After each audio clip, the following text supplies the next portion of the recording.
कन्नौज। विगत एक माह से अधिक समय से पुलिस प्रशासन, स्वास्थ्य, राजस्व, जनपद, नगर पंचायत के सफाई कर्मी कोरोना जैसी महामारी को हराने में दिन रात जुटे हैं। वहीं एमबीएम क्लब व नेहरू युवा केंद्र के कोरोना योद्धा भी सुबह से सब्जी मंडी तथा उसके बाद नगर पंचायत चौराहे से लेकर बस स्टैंड तक तपती दोपहर में खड़े रहकर लोगों से मास्क लगाने, सोशल दूरी रखने, बिना कारण घरों से न निकलने की समझाइश दे रहे हैं। आज 12 बजे बाद से ही नगर में पुलिस प्रशासन सख्त हुआ। बाइक सवारों को नगर के अंदर एंट्री नहीं करने दी, आने जाने वाले सभी रास्ते रोक दिए गए। उधर नीरज चौरसिया, SDM किसी पड़ते, SG और P ब्रजेश सिंह कुशवाहा, BMO विवेक हिरवार, जब CF प्रभांशु कुमार सिंह, TI जयराम चौहान, नव CM और राजेश मिश्रा व उनकी टीम कोरोना को हराने में जुटी है।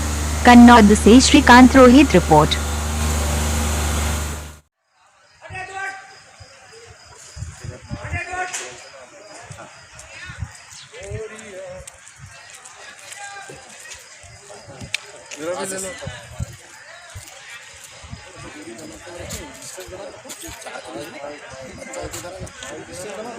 दूरी बनाए 12 बजे का समय है।